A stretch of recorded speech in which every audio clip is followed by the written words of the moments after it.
Derdim pahir o da çoğunmuş. Çoğun olmadan önce kakamı derdesine kaka diyetse, atan derdesine. Dislapı derdi sonra kaka üstada. Biz ata diyes. O Suriyaro, qarrı ecemizde 80 yıl bundan odal derdimizin enesi. O da bir yana gelin mutşya ahqala tarafa 3 defa obasına. Bismillah. Derdimiz yetim zavut qaliya. Ayarlığını da yok, erkek doğunu da yok. Şu qarrı atamız mal koyun, mal saklayan adam olansan bir da şayet da derdimiz dislapı. Ata diyet mi? Dislapı ata diyet. Derde bollu. O zaman ata. Bollu. Şu derdimiz soğan moluptur, koyun makıptır. Ondan vurulup, ondan yencilip, ondan vurulup, ondan yencilip. Ben de madam aydardı koyulun arasında yatardım deyip. Ya o qırğıncaq koyadı deyip.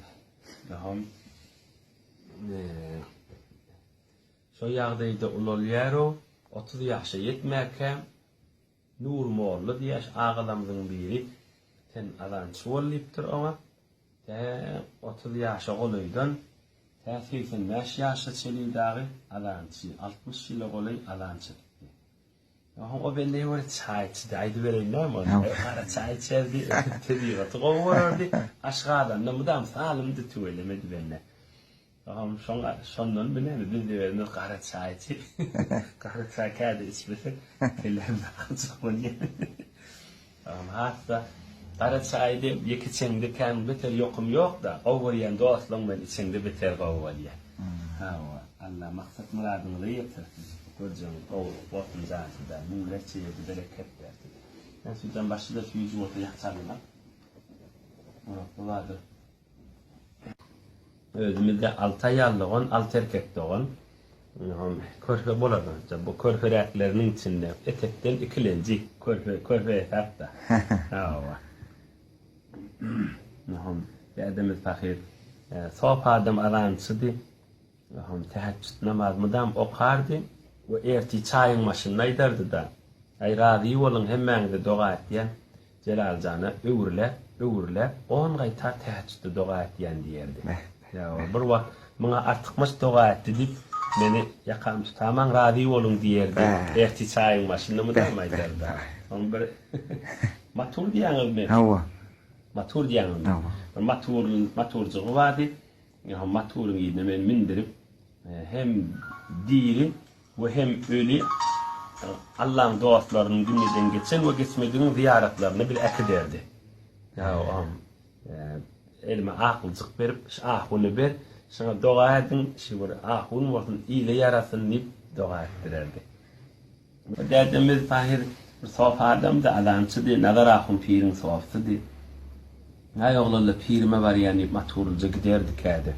Şu pirine alaşın bir kunun öğürülüp kaydardı.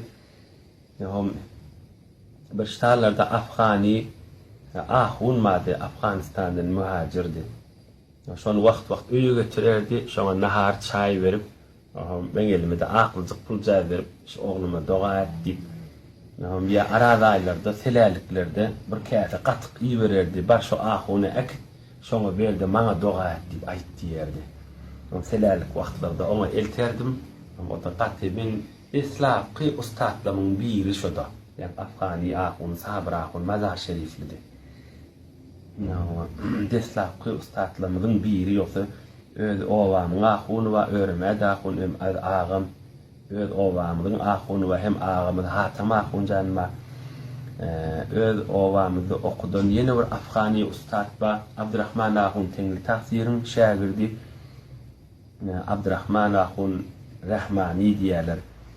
O da men deslapkı ustadlam Abdurrahman ahun tenglin ahunu özde. Bana deslap Subhanaka elhamdülillah ettehiyatı uğrudun adamlardan. Bir yank sabra hun yaşula hun Afgani onu 10 yaşımdadım bir lenci, 2 lenci, 3 lenci paralar sondan dert attım. Elhamdülillah. O derdimiz bakışı 9 yaştan merde. Derdim adançı olansan kendi geceleri aydardım. Erti namazda var ya kamen turday diyerdim. O derdim aydardı vakt men adançı ir var yen. Sen turulmanı dedim abi. Kamet yerinde tursan olur diye. Adam kametin aradı bir 20 dakika boluyor da 15-20 dakika. Aham aydardı vah sen şikefin başı ol konu adamlaysın da diye.